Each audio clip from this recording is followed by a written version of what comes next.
Muchísimas gracias, muy buenas tardes. Gracias por la oportunidad de platicar con ustedes. Entiendo que la asociación está casi cumpliendo la misma edad que yo, lo cual es pues, muy agradable porque ahora ya se encuentra mucha gente más joven en todas partes. Yo voy a platicar sobre lo que creo que está pasando en México, pero para entender lo que ocurre en México es indispensable entender lo que ocurre afuera, porque lo que ustedes ven hoy en este país es solo un caso particular de un fenómeno que es global. No somos los únicos que estamos viviendo algo extraño, y por eso la plática se llama así, un mundo raro, porque en realidad es un cambio global. Y para entender cómo funciona el mundo, necesitamos recordar cómo funcionan los seres humanos. Los seres humanos son animales sociales que medio piensan. Por ser animales, los seres humanos están pensando todo el tiempo en dos cosas: sobrevivir y reproducirse. Yo no dejan que nomás bájenle tantito y con eso se resuelve todo. Los seres humanos piensan fundamentalmente en esto: sobrevivir y reproducirse. Mucha gente dice que no, que están pensando en otra cosa, pero en realidad en lo que uno piensa es en esto. ¿Por qué? Estamos hechos para eso. Ese es en realidad lo que hacen los animales en general. Por ser sociales, los seres humanos quieren pertenecer a un grupo y dentro de ese grupo escalar lo más alto posible, porque precisamente eso es lo que ayuda a que uno tenga más posibilidades de sobrevivir y de reproducirse. Pensar no es lo nuestro, por eso lo pongo entre comillas. Todo el mundo cree que piensa, pero no. En realidad lo que llamamos pensar es una combinación de tres cosas distintas que vale la pena identificar. La primera es que gracias a esto nos damos cuenta que vamos a morir. Es algo muy particular, ningún otro animal lo tiene. Los animales más cercanos a nosotros en capacidad mental, como los chimpancés o los elefantes, se dan cuenta cuando alguien muere, pero no saben que ellos mismos van a morir. Nosotros sí. No nos gusta pensar en eso, pero nos damos cuenta de ello. Segunda cosa importante, nosotros hablamos. Y esto es lo que confundimos con pensar. La gente cree que piensa, pero en realidad lo que ocurre es que uno tiene una vocecita dentro de la cabeza que está habla y habla y habla. Y eso es lo que confundimos con pensar, pero no están pensando, están hablando, con la boca cerrada, pero están hablando. Pensar de verdad es algo verdaderamente difícil.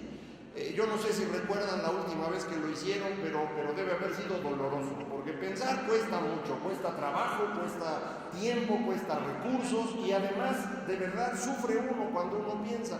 Por eso no lo hacemos con frecuencia.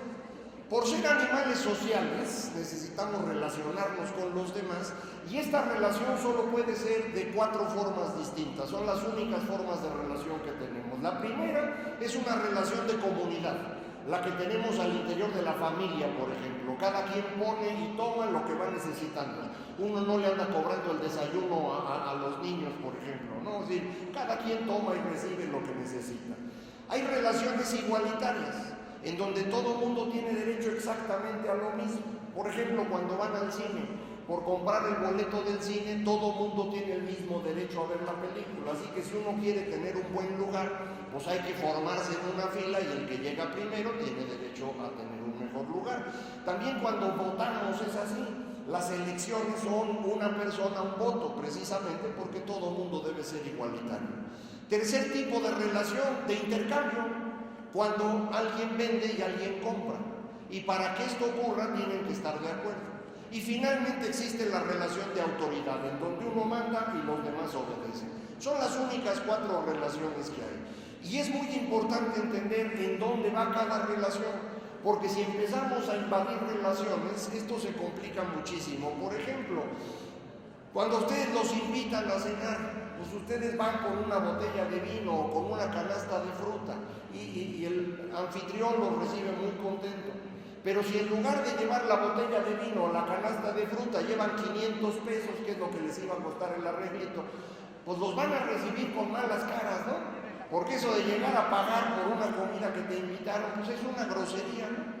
Y lo mismo ocurre si en la fila del cine llega alguien y ofrece pagarle al que está hasta adelante para que le deje su lugar. Bueno, pues no está bien visto. O comprar votos, pues eso está mal, ¿no? Son cosas que no deben ocurrir. Estas relaciones no son de intercambio.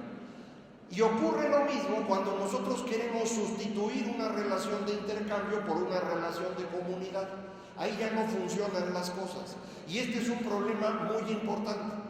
A diferencia de lo que todo el mundo cree, el trabajo no genera riqueza. Trabajar no sirve de nada. Todo el mundo le echa muchas flores al trabajo, pero eso no tiene sentido. Trabajar no produce riqueza. Producir tampoco genera riqueza. ¿Cuándo se genera la riqueza? Cuando hay intercambio. Cuando hay intercambio, el que vende está recibiendo más dinero de lo que para él vale la cosa que está vendiendo, si no, no la vendería. Y el que compra está recibiendo una cosa que para él o para ella vale más que el dinero que está pagando, si no, no compraría. De forma que el que vende y el que compra al mismo tiempo están ganando. La relación de intercambio es la que genera la riqueza. Ahí es en donde la producción y el trabajo se vuelven importantes. Es decir, si ustedes trabajaron muchísimo para hacer algo que a nadie le gusta, todo ese trabajo fue absolutamente inútil. Es en el momento de intercambiar cuando el trabajo se vuelve relevante. Por eso a mí me angustia que luego andemos festejando que la gente trabaja. No. Hay que festejar cuando la gente vende, porque ahí es donde se genera la riqueza. Para vender necesitas trabajar, pues sí, mano, pero es para vender. El objetivo es ese. Y el que compra también se va contento, insisto, porque acaba de obtener algo que para él vale más que el dinero que está pagando. De manera, pues, que el intercambio es el que está generando la riqueza. Y esto es importantísimo entenderlo, porque si nos quieren cambiar las relaciones de intercambio por relaciones de comunidad, dejamos de generar riqueza. Y esto es algo que ocurre con mucha frecuencia. Como los seres humanos somos animales sociales y originalmente vivíamos en comunidades, pues queremos regresar a esa comunidad. Y entonces hay grupos que nos venden la idea de comunidad. Durante muchísimo tiempo lo hizo la iglesia. Y dices que todos somos hermanos. No, fíjate, yo tengo 2 hermanos nomás. Todos los demás, si quieren algo, yo con todo gusto se los vendo. Pero así como andar dando para que todo el mundo agarre, pues no. Porque la verdad, digo, no, hermanos no somos. Lo mismo es lo que promovía el comunismo. El comunismo decía, todos debemos aportar según nuestra capacidad y recibir según nuestra necesidad. No, pues espérate, porque luego hay gente que tiene necesidad de tener un yate, pues eso no se puede. Algo similar es lo que hacen los populistas. Y finalmente es algo que ahora está muy de moda con el tema de los ecologistas. El problema con todas estas ideas comunitarias que nos quieren sustituir el intercambio es que no funcionan. Y no funcionan porque al destruir la relación de intercambio se destruye la generación de riqueza. Por lo tanto, todas las comunidades empiezan a empobrecer. Y conforme empobrecen, la gente se empieza a enojar. Y como la gente se enoja, los que organizaron esto no les queda más remedio que convertir la relación en una relación de autoridad. Por eso la iglesia se hizo autoritaria. Por eso el comunismo siempre es autoritario. Por eso los líderes populistas siempre acaban siendo dictadores. Y por eso si me sueltan a Greta un rato más, va a ser una dictadora la señorita. ¿Por qué? Porque no podemos sustituir la relación humana de intercambio por relación de comunidad. No se puede. Los seres humanos solo pueden vivir en comunidades inferiores a 150 individuos. Nadie vive ya en ese tipo de comunidad. Vivimos en naciones, en ciudades, en regiones que tienen millones de individuos y no podemos relacionarnos con ellos de forma comunitaria. Biológicamente es imposible. Por eso entonces la relación de intercambio es la buena. Pero siempre nos andan vendiendo que la comunidad es maravillosa. Eso es a lo que se le llama una utopía. Y se llama utopía porque eso significa que no tiene lugar, que no puede ocurrir, que es imposible. Es peor, no solo es imposible, es impensable. Si uno realmente se pone a pensar en eso, dice, pues esto no puede ser. Porque al ratito vamos a acabar con uno diciéndonos qué es lo que podemos comprar y qué no, qué podemos comer y qué no, qué libros podemos leer y cuáles no. Bueno, pues eso no está bien. Entonces el problema con las utopías es ese. Pero las utopías no son emocionalmente atractivas, porque otra vez quisiéramos regresar a vivir en este grupo donde todo el mundo se quiere y se adora. Entonces, emocionalmente entramos muy fácil en la utopía. Esto es particularmente cierto para los adolescentes y los jóvenes, que como son más emocionales que los viejitos como yo, pues con mucha facilidad se meten en una utopía. Y una vez que ya está uno adentro, ya no hay forma de salir. Empieza uno a repetir las cosas como si fueran ciertas y ya no puede uno pensar. Entonces, este es el problema. Y en realidad parte del problema es que los seres humanos, eso de pensar, lo decíamos hace ratito, no es lo nuestro. ¿Cómo decidimos los seres humanos? Bueno, los psicólogos han construido una explicación de cómo decidimos que tiene que ver con un doble sistema. Y le pusieron un numerito a los dos sistemas para que no se crea que uno es mejor que el otro. El sistema 1 es el sistema rápido, el intuitivo, el emocional, el creativo. Este es el que estamos usando todo el tiempo. El sistema 2 es el sistema lento, es el sistema racional, reflexivo, y este no lo usamos mucho. ¿Por qué? Porque les decía yo, cuesta muchísimo. Normalmente estamos en el sistema 1, es el natural, es el que compartimos con los animales. El nuestro, el sistema 2, lo usamos de vez en cuando. Cada vez que lo usamos sufrimos, entonces por eso no nos gusta. Y nos regresamos al sistema 1 en tres condiciones muy particulares. La primera es cuando tenemos una situación extrema. Si ustedes van caminando por la calle y se encuentran un tigre, no se van a poner a pensar de dónde salió el tigre. Córrele, luego piensen. Digo, nadie se encuentra un tigre, pero a un ratero sí. Y también no van a estar pensando, ¿y este por qué es ratero? Su mamá lo golpeaba, no lo querían de chiquito, no importa, córrele, luego piensen. Segunda razón por la cual dejamos de pensar y nos vamos al sistema 1, cuando hay disonancia cognitiva. Disonancia cognitiva es la forma bonita de decir que ya no entendemos nada. Los seres humanos, para entender la realidad, tenemos que construir un modelo de la realidad, porque no la podemos entender. Cuando ese modelo y la realidad se empiezan a separar, dejamos de entender lo que ocurre. Y cuando no entendemos, no vale la pena pensar. Entonces decídele con la panza y cómo vas. Tercera razón por la cual nos vamos al sistema 1, cuando hay un exceso de información. Ahí lo puse en inglés, perdón, pero es que no existe la palabra en español, es más que un exceso, como una avalancha de información. Tanta información que no la voy a poder procesar. ¿Para qué pienso? No vale la pena. Entonces, esto es importante porque eso es exactamente lo que está ocurriendo hoy en el mundo. Como les decía yo, los seres humanos no pueden vivir en grupos grandes. Estamos hechos para vivir en grupos menores a 150 individuos. ¿Cómo es que podemos vivir en estas sociedades de millones de personas? Porque hemos construido una forma de vivir juntos, y esa forma es un cuento que construimos alrededor de valores, costumbres, tradiciones, reglas, normas, que nos permiten vivir juntos de forma pacífica y colaborar con los demás. Pero este cuento, para que funcione, tiene que ser conocido por todos, de manera que hay que comunicarlo. Y aquí viene el problema. Si la tecnología de comunicación cambia, el cuento sobre el que construimos la sociedad tiene que cambiar. Si no alcanza a cambiar, el modelo, el cuento, se va haciendo cada vez más distinto de la realidad. Y si tenemos una sorpresa que nos hace darnos cuenta de esa diferencia, entramos en disonancia cognitiva, dejamos de entender. Para que sea más fácil, lo pongo en dibujito. Cuando cambia la tecnología comunicacional y ocurre un momento de sorpresa, nos damos cuenta que no entendemos lo que está ocurriendo en el mundo y nos vamos al sistema 1. Pero no de manera individual, sino la sociedad completa. Y la sociedad entra en una forma intuitiva, creativa, emocional, sí, pero también irracional, en un espacio de angustia y de miedo. Y tardamos décadas, si no es que siglos, en que la sociedad se tranquilice y empiece a pensar. Y cuando eso ocurre, construimos una sociedad exitosa, próspera, en la cual vamos a inventar una nueva tecnología comunicacional, va a ocurrir otro momento de sorpresa y otra vez al sistema 1. ¿Me explico? Este es el ciclo en el que funcionan las sociedades humanas desde que existen. Es decir, desde hace 50.000 años. Y les podría platicar lo que ha pasado en estos 50.000 años, pero ni nos da tiempo ni se acuerdan qué pasó hace 50.000 años. Entonces no. Voy a empezar de más cerquita. Voy a empezar en 1500. En 1500 inventamos la imprenta, poquito antes. Y la imprenta es una forma distinta de comunicar, que nos obligó a pensar distinto. Y el momento de sorpresa fue el descubrimiento de América.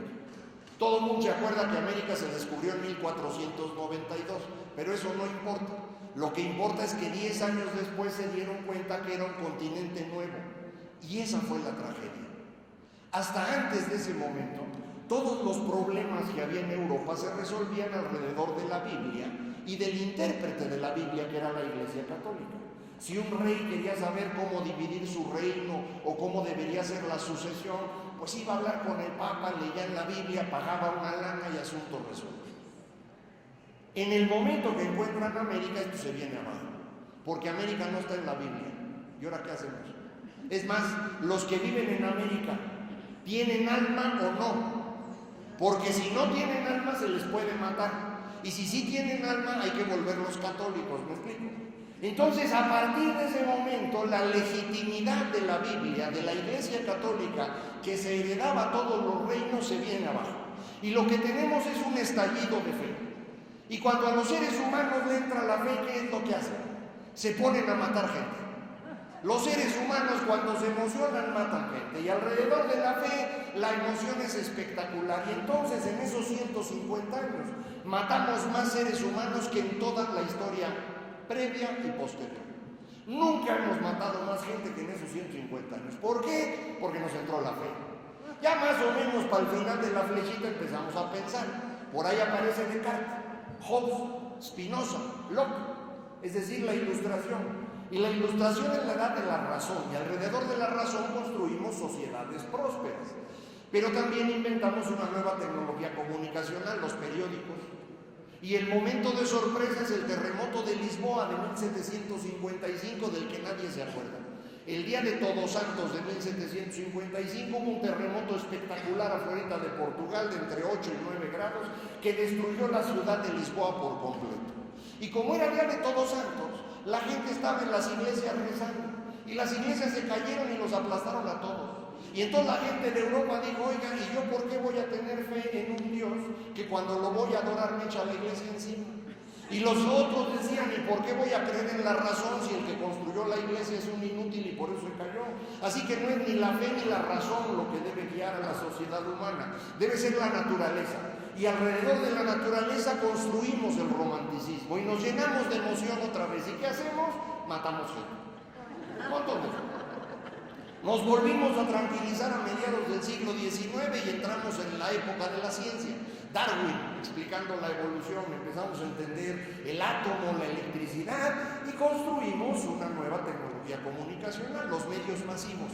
El cine y la radio aparecen en esa época y el momento de sorpresa es la Gran Guerra, o lo que llamamos ahora Primera Guerra Mundial.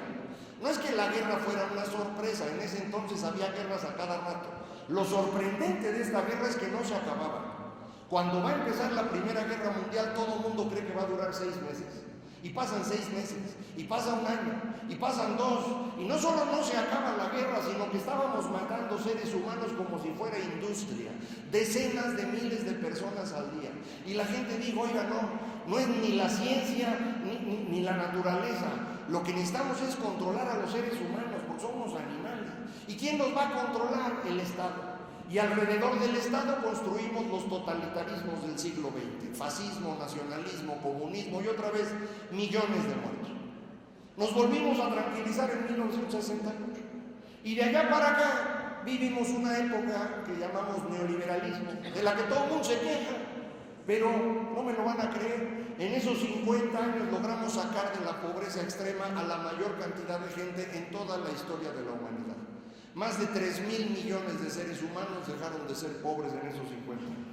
Y logramos multiplicar el número de democracias en el mundo por 3 veces, entre 1970 y 2016. Los mejores 50 años en toda la historia humana son los que acaban de pasar. El asunto es que la gente se queja porque pues, no les fue bien.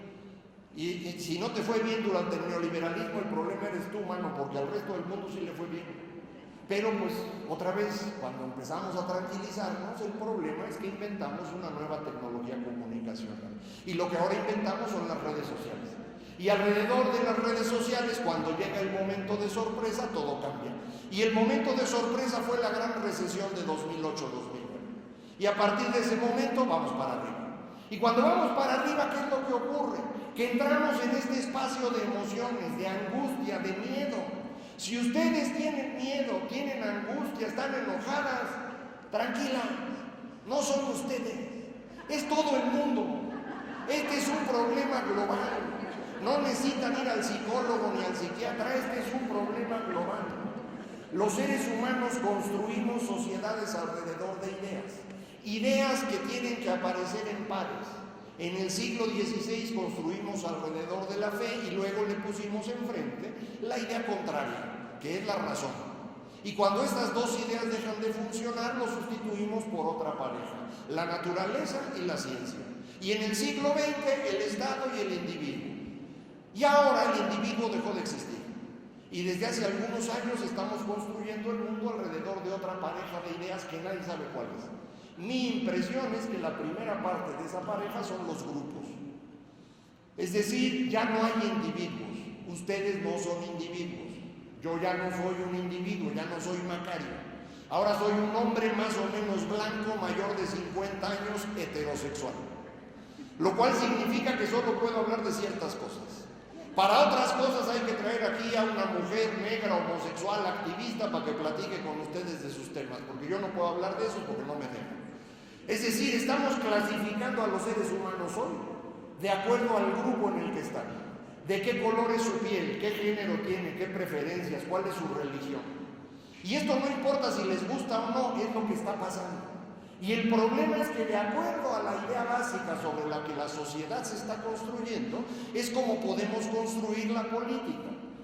Los últimos 50 años que vivimos alrededor del individuo, vivíamos en democracia. Por eso entre 1970 y 2016 multiplicamos el número de democracias por 3, porque era el mundo de individuos. Ya se acabó. Ahora el mundo es de grupos. Y entonces las sociedades que hoy construimos las están llamando democracias iliberales. Esto en realidad es un autoritarismo, pero ese nombre se le ocurrió a Víctor Orbán, el que gobierna Hungría, y él dijo que estaba haciendo una democracia iliberal, se volvió popular la palabra y es lo que todo mundo usa. ¿Cuál es la diferencia entre la democracia que ustedes conocen, la democracia normalita, la democracia liberal y esta cosa que acaban de inventar? Bueno, la democracia normal, liberal, consiste en que ustedes van a votar, eligen entre una diversidad de opciones que compiten en igualdad de circunstancias. Hay fuentes de información independientes y confiables y ustedes tienen derechos amplios de opinión y reunión. ¿Cómo es la democracia iliberal? Ustedes van a votar y eso es todo lo que hay. No hay diversidad de opciones que compiten en igualdad de circunstancias, no hay fuentes de información independientes y confiables y los derechos de opinión y reunión se achican. Este es el mundo de hoy. No estoy hablando de lo que va a pasar dentro de 10 o 20 años. Este es el mundo hoy. Eso es Hungría, eso es Turquía, Rusia, Estados Unidos. Esa es la consulta del aeropuerto. Fueron a votar, pero no tenían opciones y no tenían información confiable. Y cuando alguien dijo, oiga, esto no es democrático, ¿cuál fue la respuesta del presidente? Ah, no les gustó la consulta, ahí les van otras 10, güey. ¿Por qué? Porque su opinión es irrelevante. Para eso es la mañanera. La mañanera es para que la única opinión que haya en este país sea la del señor presidente. Nadie más puede opinar. Todos discutimos alrededor de lo que él dijo en la mañana. Y si alguien de ustedes critica en la tarde lo que se dijo en la mañanera, al día siguiente ustedes van a ser descalificados ahí. ¿Me explico? Ese es el mundo de hoy. Se acabó la democracia. Y debe estar absolutamente claro. Porque mucha gente sigue esperando que va a haber democracia y que las cosas van a cambiar.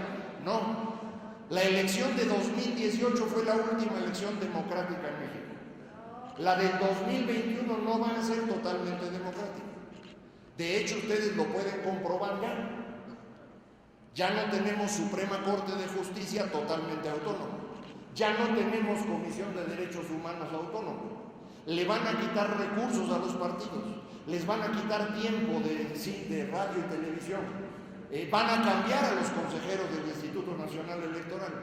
Entonces, ¿va a haber elecciones? Sí va a haber, pero no van a ser iguales.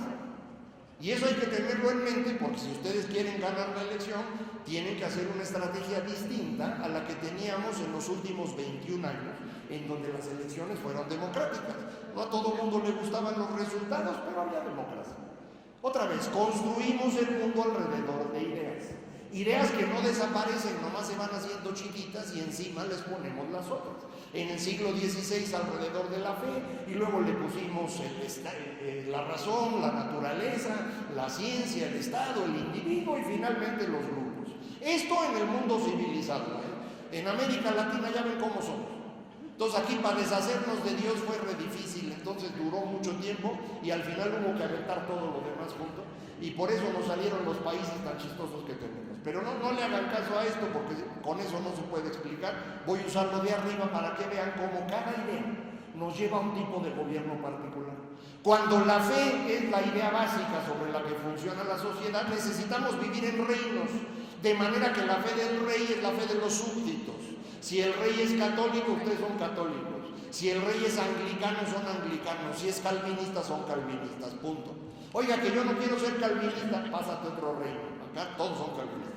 Por eso son católicas ustedes, porque su rey era católico, y por eso lo son, no hay otra explicación. En el siglo XVII inventamos la razón, primero en los Países Bajos y luego en Gran Bretaña.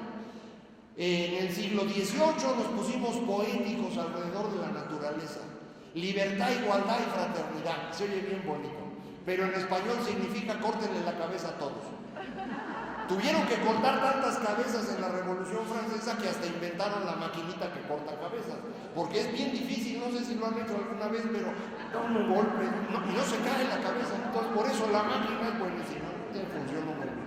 Alrededor de la ciencia construimos la revolución industrial y Estados Unidos se convirtió en potencia, luego el estado de bienestar y finalmente alrededor del individuo la revolución tecnológica. Y esta es la diagonal que estábamos viendo. Y ya tengo datos para probarles que la diagonal existe. Esta es la tasa de mortalidad en guerras en el mundo desde el siglo XV. En el mundo no se nota toda la diagonal por el eje que puse, pero en Europa se nota perfectamente. Estábamos bien tranquilos, nos entró la fe y ahora le a matar gente. Nos tranquilizamos con la razón, con la naturaleza nos pusimos a cortar cabezas, con la ciencia otra vez tranquilos, alrededor del Estado a matar gente, y con el individuo llegamos prácticamente a cero. ¿Para dónde vamos ahora? Yo vengo a avisar con tiempo, Es que luego dicen, yo no sabía, como no, Macario fue y les dijo, miren, esto va a pasar. Esto no tiene mucha importancia, ya todas ustedes saben que hay que vivir cada día como si fuera el último. Yo lo único que estoy diciendo es el último está más cerca de lo que creían. Es todo. Cada uno de estos brincos que ven ahí se asociaron a cierto movimiento emocional alrededor de las religiones, alrededor de la naturaleza, alrededor de los estados, y hoy es alrededor de los grupos. Nos estamos matando por características de identidad. Si ustedes ven cómo son en este momento las matanzas en Estados Unidos de estos locos que llegan a disparar, ya no son indiscriminadas. Van a matar específicamente homosexuales, o mexicanos, o negros. Es decir, estamos en un enfrentamiento entre grupos. Y esto es lo que necesitamos entender para que no se nos convierta en un problema mayor. Otra forma de ver esto, si no quieren verlo en términos de como lo estuve planteando, es que cada vez que vamos para arriba, intentamos crear una comunidad alrededor de las emociones, alrededor de la religión, de la naturaleza, de los estados y ahora de los grupos. Y cuando vamos hacia abajo es cuando queremos construir una sociedad de individuos. Por eso en las rayas verdes es cuando las economías en el mundo crecen, es cuando la democracia avanza. Y cuando la raya va para arriba, las democracias se retraen y la economía crece menos. Y ese es el periodo en el que estamos hoy. Es importante tenerlo en mente, no todo lo podemos hacer nosotros. ¿Cuándo cambia el mundo? El mundo cambia alrededor de esta pintura que ven aquí. Esta pintura es el matrimonio Arnolfini, es una pintura de Jan van Eyck, un pintor flamenco del siglo XV. y es importantísima para mí porque es la primera vez que lo que se pinta no es una cuestión religiosa ni son nobles, sino que lo que está pintando es a una familia de comerciantes. En ese momento empezamos a darnos cuenta que la riqueza es algo legítimo. Es algo que uno cree que existió siempre, pero no. Por toda la historia humana, si alguien quería hacerse rico, era destruido o por el rey o por la iglesia, la religión que fuera y el tipo de reino que fuera. Pero nadie podía hacerse rico de forma individual. ¿Por qué? Porque no eran ideas holandesas de que la riqueza es legítima. Y entonces cambia la pendiente. Con la riqueza legítima la gente puede empezar a trabajar para su familia, para su negocio. Y cuando esto empieza a funcionar, la tecnología se vuelve algo importante. Y es entonces que la tecnología funciona. La primera máquina de vapor en el mundo la hizo Empédocles en el siglo III a.C. Pero el vapor se vuelve una fuente de desarrollo en el siglo XIX en Gran Bretaña. ¿Por qué? Por eso. Y una vez que yo ya tengo tecnología y la riqueza es legítima, vámonos, nos hacemos ricos todos. ¿Sí me explico? Este es el gran cambio, el cambio es mental. Si nosotros creemos que la riqueza de las personas es algo ilegítimo, no hay manera que el país pueda ser exitoso. Entonces necesitamos convencernos nosotros, ustedes ya están convencidas, pero necesitamos convencer a toda la sociedad de que generar riqueza es lo mejor que se puede hacer por el país. Un empresario es el agente de cambio en el país, no un político, un empresario. Y hoy eso es más difícil por el tipo de gobierno federal que tenemos, pero es algo que vamos a tener que hacer. Precisamente este crecimiento exponencial que acaban de ver es lo que nos permitió reducir la pobreza en el mundo. En 1820, hace justamente 200 años, 95% de los seres humanos era pobre extremo. Hoy es el 5%. Es decir, en 200 años sacamos al 90% de los seres humanos de la miseria, mientras la población en el mundo se multiplicaba por casi 8 veces. Esto es una cosa espectacular. Nunca antes habíamos hecho algo similar los seres humanos y todo esto depende de que nos dimos cuenta que generar riqueza es algo legítimo.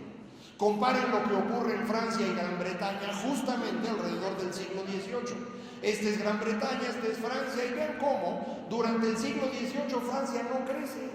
Y no crece porque ellos todavía no se dan cuenta de que la riqueza es algo legítimo. Reino Unido sí, se va abriendo la brecha y por eso Reino Unido se convierte en el país líder del mundo durante el siglo XIX. Y Francia ya no sirve para nada desde entonces y hasta hoy. Vean ustedes en el siglo XX, este es Estados Unidos, este es Alemania y esta es la Unión Soviética. Y al final de la gráfica es obviamente Rusia y los otros 15 países, pero es la misma cosa. Y vean cómo al final todavía hay una diferencia muy grande entre la mentalidad que genera riqueza de Estados Unidos y Alemania y la que se tiene en la Unión Soviética o ahora ex Unión Soviética, en donde siguen sin generar riqueza. Y la diferencia de crecimiento es el doble. 1.7 contra 0.8. Por eso Estados Unidos sigue creciendo y pues, Rusia ya anda dando lástima. Por cierto, aprovechando los numeritos, ¿se acuerdan cuánto crecía México en los últimos 30 años? Promedio anual 2.3, 2.4. Es más que el 1.7 de Estados Unidos. ¿Y a ustedes les parecía poco, se acuerdan? Y ahora tienen 0, ¿se dan cuenta? Por eso no hay que ser ambicioso. ¿Por qué los países ricos son ricos? Después de haber estudiado de todo alrededor de esto, mi conclusión es que hay dos grupos de ideas que nos explican por qué los países son ricos. Primero, 3 ideas que propone Francis Fukuyama. Un país es exitoso si tiene un Estado fuerte, limitado por la ley y responsable frente a los ciudadanos. Y nos dice Deirdre McCloskey, si tiene una sociedad que reconoce la generación de riqueza y castiga los privilegios. Un país es exitoso cuando tiene estas 5 cosas que están aquí. Un Estado fuerte, limitado por la ley y responsable frente a los ciudadanos, y una sociedad que reconoce la generación de riqueza y desprecia los privilegios. Para que vean cómo esto es efectivamente cierto, déjenme poner todos los países del mundo acomodados en esta gráfica de acuerdo a su nivel de desigualdad medido hacia arriba. Mientras más arriba, más desigual es un país, y su tamaño económico medido hacia aquel lado. Mientras más para allá, más rico es un país. Los voy a poner por continente para que sea más fácil. Miren, este es África, esto es América Latina, México es el rombito rojo que se ve ahí para que lo identifiquen. Esto es Europa, Estados Unidos es el rombito azul también para que tengan uno de referencia, y esto es Asia. Este es el ingreso promedio en el mundo, y esto es 2 veces el ingreso promedio, que es a partir de donde yo digo empiezan los ricos. Es una cosa arbitraria. Lo interesante es que vean cómo cada continente se explica muy bien. Si no lo alcanzan a ver, le pongo colorcito. Miren, este es África. África es un continente en donde hay países muy desiguales y muy igualitarios. Lo único seguro es que en África todos son pobres. Es decir, África es un continente de países pobres. América Latina, en cambio, no es un continente de países pobres, es un continente de ingreso medio. Lo mismo que Asia, también es de ingreso medio. La diferencia entre Asia y América Latina es que nosotros somos más desiguales. De hecho, América Latina es el continente más desigual del mundo. También somos el continente más violento del mundo. Mucha gente de ahí se brinca a creer que desigualdad implica violencia, eso no está claro. Pero seguro somos el primer lugar en las dos cosas. Y finalmente está el paraíso, que es Europa. Y los países que no son europeos, no están en Europa, pero tienen su herencia ahí. Estados Unidos, Canadá, Australia, Nueva Zelanda e Israel. Entonces vean, ahí está clarito lo que está ocurriendo. Y si ustedes ven cada continente por separado, se entiende por qué tienen razón las ideas que les acabo de decir. En Europa ustedes tienen naciones con estados fuertes, limitados por la ley, responsables frente a los ciudadanos, y sociedades que promueven la generación de riqueza y desprecian los privilegios. En general así es. En cambio en África ustedes no tienen nada, ni estados, ni ciudadanos, ni ley, ni nada. Ahí es todavía una cosa espantosa. En medio estamos los asiáticos, en donde en Asia tienen estados muy fuertes, en donde medio le hacen caso a la ley y medio le hacen caso a los ciudadanos, pero no son muy proclives a los privilegios. Nosotros en América Latina, ¿cómo somos? Países que no tienen estados fuertes, donde no le hacen caso a la ley, no nos hacen caso a los ciudadanos, pero lo único importante que hay en América Latina es que nos encantan los privilegios. Entonces, ¿por qué somos el más desigual del mundo? Porque seguimos defendiendo privilegios. Tenemos que destruir los privilegios. Los privilegios es lo que permite que haya empresarios que tienen el Estado a su favor y que no nos dejan competir, por ejemplo. Eso es lo que tenemos que destruir. Entonces, el origen de cada uno de estos continentes explica por qué viven como viven. Europa fue en donde empezó este gran crecimiento exponencial que vieron ejemplificado por Reino Unido. Cuando los europeos empiezan a hacerse ricos, necesitan recursos. Europa no tiene suficientes recursos, es chiquito, y entonces se van a los otros continentes por los recursos. Llegan a África y ¿qué se encuentran? Nada. No había organización política en África. Entonces, ¿qué hicieron los europeos? Saquearon África. ¿Y qué dieron como resultado? Un continente de países pobres, por eso son pobres. Cuando llegan a Asia, ¿qué se encuentran? Grandes civilizaciones que estaban en proceso de decadencia, pero no podían acabar con ellos. Entonces negociaron con China, negociaron con Japón, en la India negociaron con unos y subordinaron a otros, pero no los pudieron saquear por completo, de manera que Asia hoy es un continente de ingreso medio y más o menos igualitario. ¿Qué ocurre cuando llegan a América Latina a buscar recursos? Pues resulta que América Latina era un continente de naciones independientes. Los latinoamericanos nos independizamos por ahí de 1820. Este fenómeno es 1870. Entonces, cuando llegan los europeos aquí, ¿qué se encuentran? Naciones independientes, gobernadas por las élites que habían independizado al país. Y esas élites son las que les venden los recursos a los europeos. Y entonces esas élites se vuelven obscenamente millonarios. Las riquezas más grandes del mundo a inicios del siglo XX son de latinoamericanos. ¿Por qué? Porque ellos hicieron ricos y siguen ricos hasta hoy. Esa es la razón de nuestra gran desigualdad.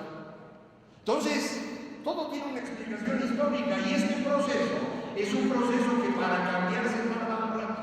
Les voy a poner ejemplos aquí de naciones que han logrado cambiar en los últimos 60 años su situación. Este es Alemania. Abajo mido la tasa de crecimiento y arriba mido cuál es el ingreso que tiene ese país comparado con Estados Unidos, en ingreso por habitante. Y vean cómo va Alemania. Y ya se estacionó por ahí del 80% del nivel de Estados Unidos. Japón, ahí va Japón para arriba y se estacionó por ahí del 70%. Corea, esta es la guerra de Corea, la raya de abajo, y luego ya agarraron velocidad y ya se estacionaron en el 65% de Estados Unidos. Todos esos ingresos bastante buenos. China, que todo el mundo celebra China, bueno, vean lo que ha hecho China. Ha crecido muchísimo, sí, pero venía desde hasta abajo. China era uno de los países más pobres del mundo en 1970. Entonces todo el crecimiento que han hecho les permitió llegar más o menos al nivel que ya tiene México.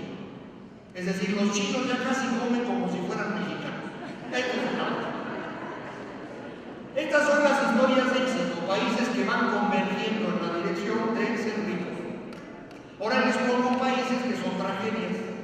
Y si son tragedias, ¿dónde ocurren? Pues en América Latina. Ejemplo 1, Argentina, vean. En vez de ir para arriba, va para abajo. Y la otra gran tragedia latinoamericana es Venezuela. De hecho, logrando pasar lo que está pasando. Y finalmente, para que no digan que no les hago caso a ustedes, ahí está México, en la machaca. ¿Por qué nosotros no tenemos éxito? Pues ya lo dijimos, hermano. ¿Quieres tener éxito? ¿Qué necesitas? Estado fuerte, limitado por la ley y responsable frente a los ciudadanos. Una sociedad que promueva la creación de riqueza y que desprecie los privilegios. Pero justo lo que no tenemos aquí es un gobierno que cumpla la ley, ni una sociedad que cumpla la ley. Esta gráfica lo que muestra es el nivel de Estado de Derecho de cada país en el eje vertical y en el eje horizontal el ingreso del país. Ya están todos los países del mundo otra vez. La bolita roja, para que la ubiquen, es México y la bolita azul es Chile. Vean cómo aquí hay dos tramos. Un primer tramo de todos aquellos que no logran pasar del punto 5, que prácticamente ya nos lo acabamos. Las únicas dos bolitas que están más allá de México son Turquía y Trinidad y Tobago. Trinidad y Tobago no le hagan caso porque es una isla, pero Turquía sería lo más que podíamos hacer. O sea, México no va a poder crecer ya nunca más si no se sale de este rectángulo.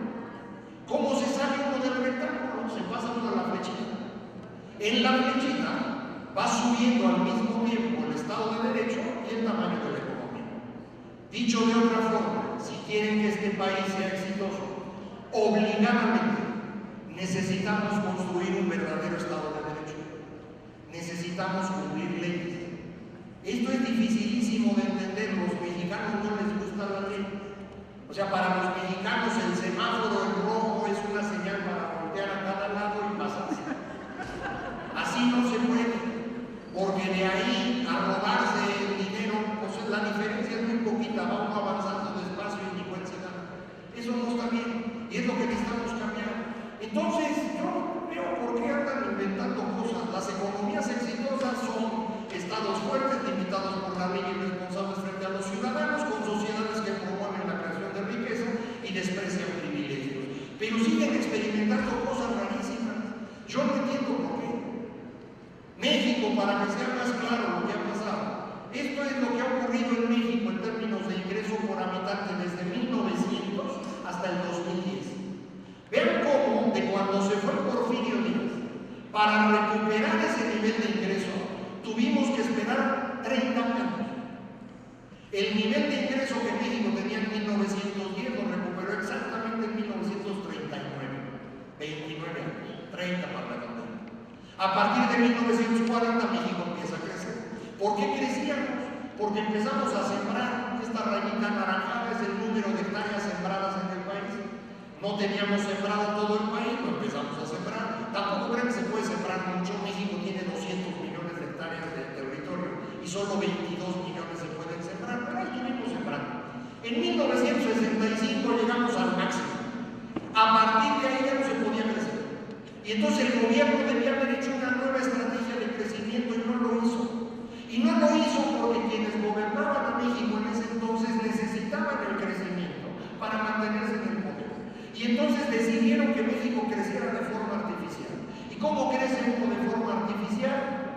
deuda. Esta raya verde es la deuda externa medida como porcentaje del PIB. Y vean cómo va creciendo y creciendo y creciendo, hasta que en 1981 se va al infinito. Por eso está la línea mundial, ya no lo puedo graficar.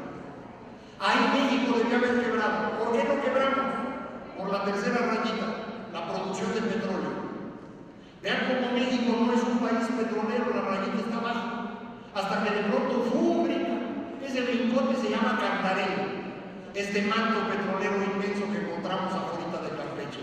Y vean cómo de 1980 en adelante el comportamiento de Cantarell es el comportamiento de la economía mexicana.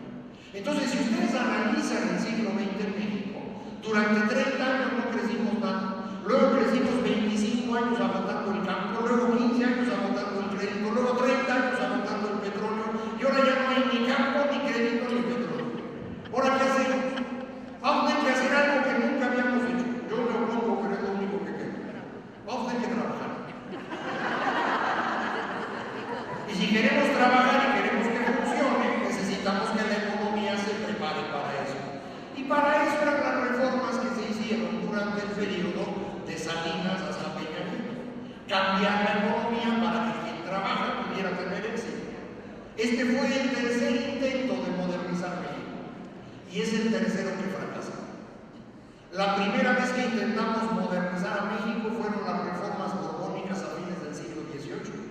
Terminaron en la independencia y después de la independencia 50 años de estancamiento económico. El segundo intento son las reformas liberales de Benito Juárez y Porfirio Díaz, que culminaron en la revolución y después de la revolución 30 años de estancamiento económico. Y el tercer intento fueron las reformas estructurales de Salinas a Peña Nieto, que terminaron en el triunfo de Morena y no sé cuántos años de estancamiento económico. Yo les garantizo 19, 20 y 21 la economía no crece. No sé cuántos más, no puedo saberlo. Yo apostaría que mientras López Obrador sea presidente, la economía mexicana no crece tanto. Lo que no sé es cuánto tiempo va a ser presidente. Ahorita explico por qué. ¿Por qué pudo frenarse este proceso de reformas? Porque cuando uno hace bien las reformas, hay mucha gente que sale enojada. Y todos los que se enojaron alrededor de las reformas estructurales se fueron agrupando alrededor de López Obrador. Y con eso le empezó a alcanzar a López Obrador para ganar. Lo que le faltaba se lo vendió Peña. Y por eso Peña hoy se está riendo de ustedes en Nueva York o Madrid, no sé dónde está, pero está riendo de ustedes seguro. ¿Por qué? Porque intercambió con Andrés Manuel el triunfo por la impunidad. Eso es lo que suponemos todos. ¿Cómo es este gobierno que tenemos hoy? Es un gobierno muy distinto a los que ustedes conocieron. Hace muchísimo tiempo que no teníamos un gobierno de este tipo. Lo que está haciendo el señor López Obrador es concentrar todo el poder en su persona. Y esto significa la destrucción de instituciones. Este proceso no es bueno, porque en el siglo XXI manejar una economía del tamaño de la de México con la complejidad que tiene por una sola persona es imposible. Y si además consideran que esa persona no es muy capaz, pues peor. El señor López Obrador es muy limitado. Tiene sus habilidades políticas y es bueno para ver gente, pero no es una persona inteligente. No está entendiendo nada y por eso se le están complicando tantas cosas al mismo tiempo. Un presidente inteligente se dedica a resolver 2 o 3 problemas, nada más. Este se puso a cambiar todo y no sabe cómo administrar hoy las cosas.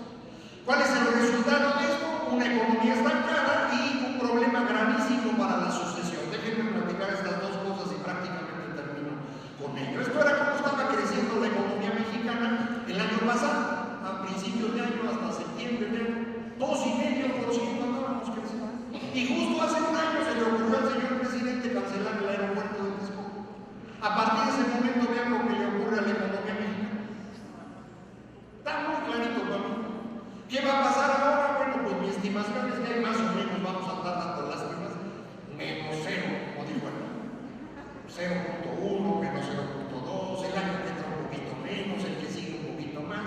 Calculen 0 y con eso pueden vivir tranquilos. Ahora, ¿por qué ganó y qué va a pasar? Bueno, para entender la política mexicana yo inventé hace muchos años una herramienta que se llama el mapa de las bolitas. Esta es la versión moderna del mapa de las bolitas. La anterior hablaba de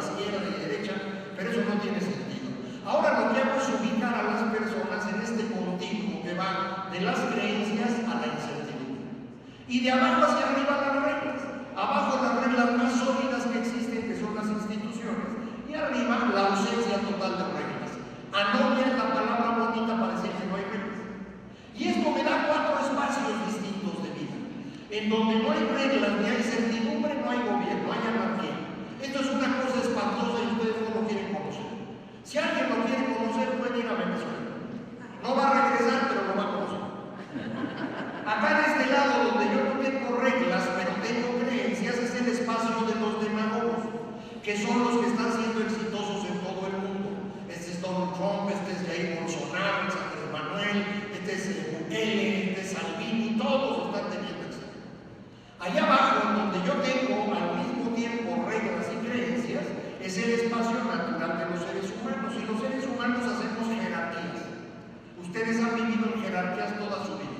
La familia, la empresa, la escuela, la iglesia, el ejército, todas son jerarquías. Y ahí, en donde yo tengo incertidumbre con reglas, es el espacio de la creación. Es algo que uno no ve a primera vista, pero piénsenlo.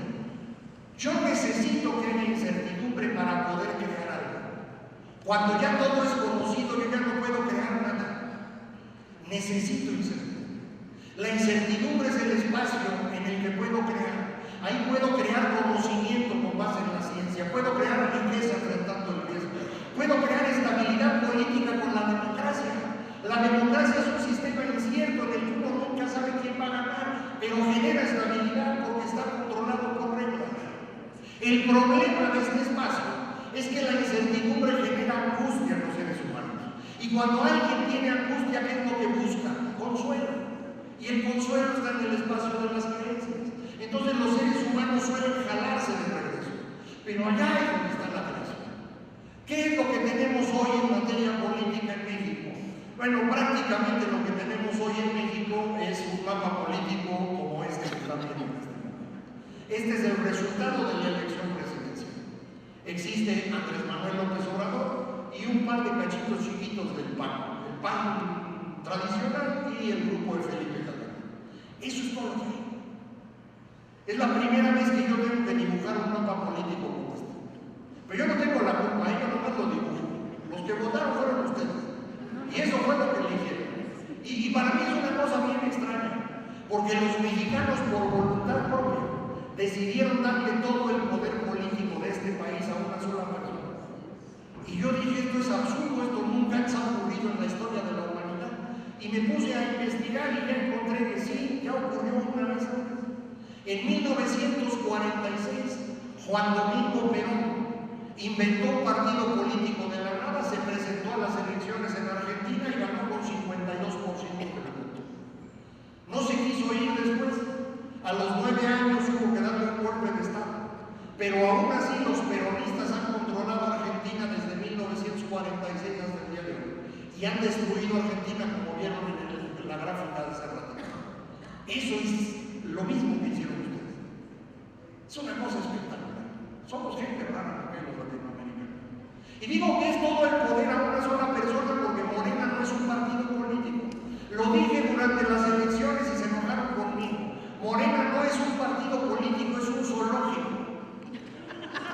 Si no los tuvieran guardados en jaulas separadas, ya se hubieran matado entre ellos. Se odian.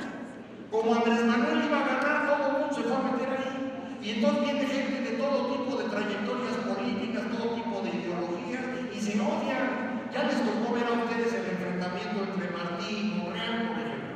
Y ahorita estamos viendo cómo no son capaces de hacer una elección para su nuevo presidente de partido. O sea, es una tragedia espantosa. Entonces, ¿cómo entendemos el mapa político y alrededor de López Obrador? Yo identifico 4 grupos políticos. El primero es el de Marcelo Ebrard, acompañado ahí por Mario Delgado, que es el presidente de la Junta de Coordinación Política de la Cámara de Diputados y es uno de los aspirantes a dirigir Morena. Marcelo se ha vuelto muy popular recientemente porque sirve para todo, ¿no? Que necesitas unas pipas, va Marcelo. Que se enojó otro, va Marcelo. Que hay que traer a Evo, manda Marcelo. Entonces Marcelo hace todo. El segundo grupo político son los bolivarianos. A estos les digo bolivarianos porque todos ellos han dicho públicamente que lo que hay que hacer en México es repetir lo que se hizo en Cuba y Venezuela. Es el grupo para mí más peligroso que hay. Son los que hoy dirigen Morena, Jacob Polensky, Héctor Díaz Polanco, Paco Ignacio Taibo, Martí Batres. Estos personajes quieren que México sea Cuba o Venezuela, eso ya lo dijeron ellos. Luego están los amigos de Andrés Manuel, pero esos no sirven para nada. Son individuos, no tienen poder político. Me han hablado de un señor Romo, que creo que trabaja ahí, pero no, a nadie le hace caso.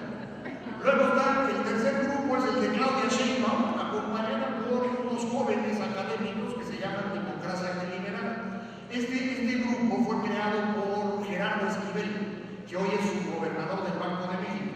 Su esposa es la secretaria de Economía, Graciela Márquez. Sus amigos son la secretaria del Trabajo y el secretario de Desarrollo Agrario, Territorial y Urbano. La mitad del gabinete de Claudia viene de ese grupo. Y eso ya no les importa a ustedes, pero de todos los de ese grupo me odian. Luego está Ricardo Monreal. Y para terminar el mapa político pongo dos cosas que son relevantes. La recuperación del Congreso del Trabajo alrededor de Napoleón Gómez Urrutia, con otro nombre, pero lo están haciendo y es verdaderamente peligroso. Y finalmente la subversión organizada, que es la CENTE. Es el mapa político de México. ¿En qué dirección nos vamos a mover? Bueno, yo estaba seguro que nos íbamos a mover hacia la demagogia, que es el espacio en el que estuvo el PRI en los años 70. Además, yo trabajé con López Obrador hace muchísimos años. Cuando él se convierte en presidente del PRD en 1996, el ingeniero Cárdenas me buscó y me dijo: oye, échale la mano porque no entiende nada. Y entonces ahí fui de asesor económico de López, estuve un año y medio más o menos, confirmé la hipótesis del señor ingeniero Cárdenas, efectivamente no entiende nada, ya fui. Pero en esa época, lo que yo veía, López Obrador era un priista tradicional, tipo Echeverría, no le gustaba Cuba, no le gustaba la nueva trova. Y entonces yo estaba muy sorprendido de dónde salieron los bolivarianos, porque no es el tipo de gente que él frecuentaba hace 22 años. Lo entendí cuando se hizo pública la carta que se le envió al rey de España, exigiendo la disculpa por la conquista. Es la esposa de López Obrador, es la que es amiga de todos ellos, y es la que los fue jalando para que estuvieran cerca de López. Y esto es un problema serio, porque si la esposa dice va para allá, ¿uno qué hace?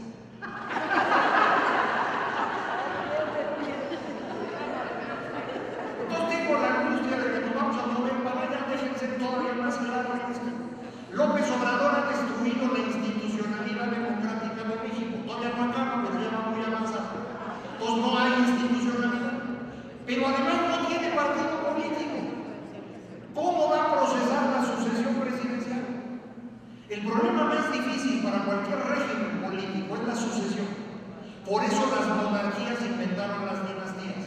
Por eso en el PRI había tapado. Por eso en la democracia tenemos elecciones.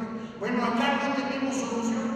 Entonces López Obrador se va a dar cuenta en 2 años, 3 años, 4 años, que no tiene forma de controlar la sucesión presidencial.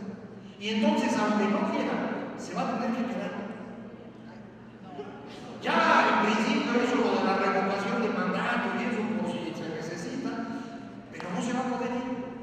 Si cambia la ley y se reelige, pues se quedará. Si no logra hacer eso, ¿quién va a ser el candidato?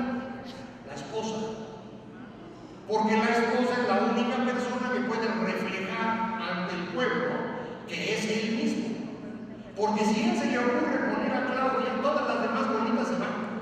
Y si pone a Marcelo, todas se van. Es decir, no hay forma de elegir a ninguno de ellos.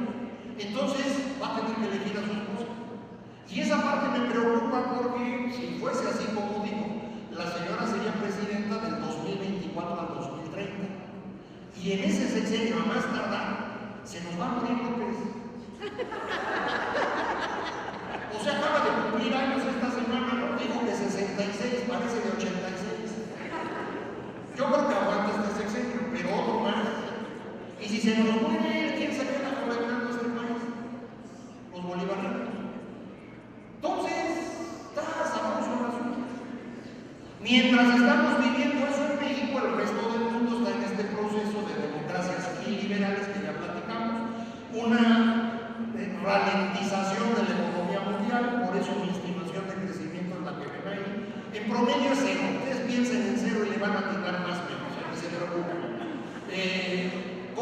este nuevo régimen en construcción que está generando un gran deterioro, en particular en materia de seguridad. Entonces, la parte que a mí me pregunta, ¿qué es lo que el gobierno puede hacer para reactivar la economía?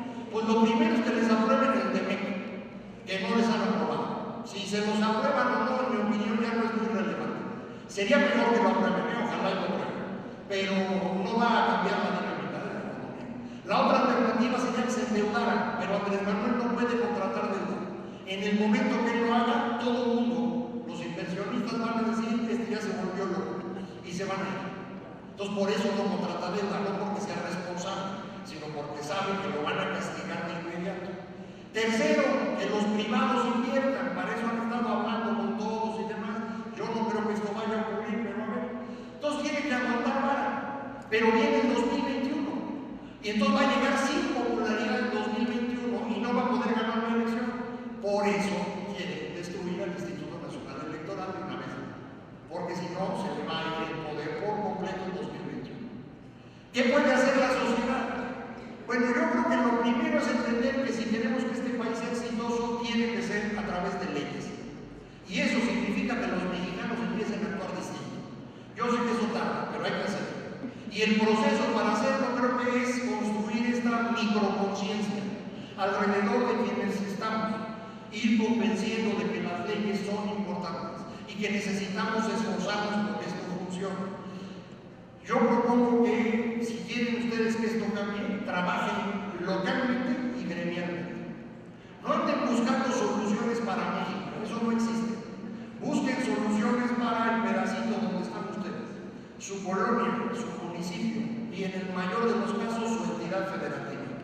No se preocupen por el país completo porque no se puede. Y sobre todo porque, como pueden ver, este país se mueve distinto. Ya esta gráfica ya no. Este es el crecimiento económico en México en los últimos 25 años. Las entidades de color verde crecen más que el promedio nacional, las amarillas en el promedio y las anaranjadas por debajo del promedio nacional. Si tiran una línea en el paralelo 20 que pasa junto al norte de la Ciudad de México y al sur del estado de Yucatán, se encuentran dos países, el que funciona y el que no funciona. Si no quieren poner la línea que puse y quieren usar los límites de los estados, ¿qué es lo que se encuentran? Mesoamérica. ¿Se acuerdan del libro de primaria de cuarto? Mesoamérica. ¿Y qué era Mesoamérica? El virreinato de la Nueva España. ¿Y ustedes qué saben de la Nueva España? Nada. Cero. No saben absolutamente nada de la Nueva España porque no estaba en el libro. ¿Se acuerdan de su libro de cuarto de primaria? Estaba uno leyendo en una página de La Noche Triste y que le quemaban las patas a Cuauhtémoc. Dábamos la vuelta a la página y ¿qué aparecía? Miguel Hidalgo. O sea, pasabas de 1521 a 1810 en una página. 300 años. Que son el virreinato de la Nueva España, de los que no sabemos nada todos nosotros. Y en esos 300 años se hizo este país. Todas las tradiciones mexicanas son hispanas, no existen tradiciones indígenas. Eso de que el Día de Muertos es indígena es un cuentazo, es absolutamente católico. Le echan la planta esta amarilla para que parezca indígena, pero no. Todo es novohispano, ahí hicimos todo. Y esa parte de México de allá abajo sigue estando en la época de la Nueva España. Siguen en el siglo XVII. ¿Y cuánto crecía el mundo en el siglo XVII? ¿Recuerdan la gráfica de Gran Bretaña? En el siglo XVII el mundo crecía cero. Entonces, ¿por qué crecen cero los de aquí abajo? Pues porque están en la Nueva España. Es un problema mental. Yo por eso dije cuando ganó Andrés Manuel, es una oportunidad de lujo. ¿De dónde es Andrés Manuel? De allá abajo. ¿Qué es lo que a él le gusta? Allá abajo. ¿Qué necesitamos que haga? Que se quede abajo. Es decir, si todas las acciones del gobierno del presidente López Obrador ocurren en esta parte anaranjada, el país puede resultar beneficiado. Porque la parte de arriba que está creciendo no necesita que vaya el gobierno federal, mientras menos estorbos mejor. En cambio, la parte de aquí abajo, si los proyectos del presidente funcionan, va a haber mucha gente que se va a beneficiar y eso es maravilloso. Y si no funciona, no importa, mano, nunca ha funcionado nada. Entonces, si quieres refinería, pon refinería. ¿Quieres tren Maya? Pon tren Maya. ¿Quieres transísmico? Nada más no pasa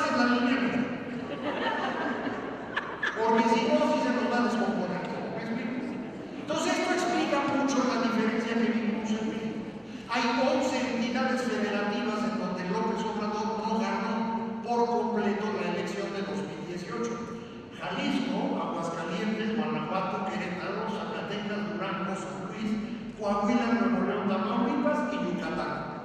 En esas 11 entidades federativas López Obrador no ganó todo. En Guanajuato no ganó nada, pero en las otras, por ejemplo, no ganó a los senadores, o no tiene todos los diputados, o no tiene el Congreso local. Esas 11 entidades pueden repetir ese triunfo en 2011. Y podría, perdón, 2021. Y podría ampliarse a algunas otras entidades federativas. Y esto va a ser importante para que haya un contrapeso. Porque a mí realmente no me preocupa si el señor López Obrador es de izquierda, de derecha, de arriba o de abajo. Me preocupa que destruya la capacidad de competir en economía y en política. Si hay la posibilidad de competir y el señor lo hace bien, merece seguir ganando. Pero si nos quita la capacidad de competir, ya no podemos quitarlo. Y eso no es correcto. Ellos llegaron ganando una elección. Bueno, yo creo que todos tenemos derecho a que siga habiendo elecciones en el futuro en las mismas condiciones. ¿Qué es lo que pasa? Pues que necesitamos quitarnos todo lo que pensamos, que nos ha acostumbrado a ver las cosas de una manera muy particular. Estos personajes irresponsables, demagogos, tienen apoyo popular. Es decir, el señor Donald Trump será lo que ustedes quieran, pero hay un 30% de los estadounidenses que van a seguir con él hasta el final de los tiempos. Porque en el fondo de su corazoncito son racistas. Y aquí en México va a pasar lo mismo. Hay un 30% de los mexicanos que va a seguir con López eternamente. ¿Por qué? Pues porque son parte de una sociedad que no quiere reglas, que no quiere trabajar, que quiere que le caiga el dinero del cielo. Esa gente sí existe y va a seguir ahí. Entonces no espere que López Obrador tenga popularidad menor a 35%, eso no va a pasar. Así que donde está ahorita, que es el 58, ya se está acercando a donde va a estar en su límite inferior. Así que no estén esperando un milagro. Entonces, ¿qué es lo que hay que hacer? Mi opinión es la siguiente: necesitamos entender y aceptar lo que está pasando en el mundo, porque no lo podemos cambiar. Se acabó la democracia. México no va a ser una potencia moderna, eso ya se acabó. Y no hay necesidad de seguir pensando en ello porque no sirve para nada. Segundo, necesitamos enfocarnos en construir un país distinto todos nosotros, cada uno, en el entorno que tenemos. Y tercero, necesitamos abrazar la incertidumbre. La incertidumbre en la que van a vivir los próximos 15 años es mucho mayor de lo que han conocido en cualquier otro momento de la historia. Y la incertidumbre no debe ser un espacio de angustia. La incertidumbre es una gran oportunidad de creación. Uno no puede elegir los momentos que vive, uno puede elegir la actitud que toma frente a ellos. Y la actitud correcta, creo yo, es entender y aceptar lo que no puedo cambiar, concentrarme en lo que sí puedo cambiar, y por encima de todo, entender la incertidumbre como este espacio de creación y no como una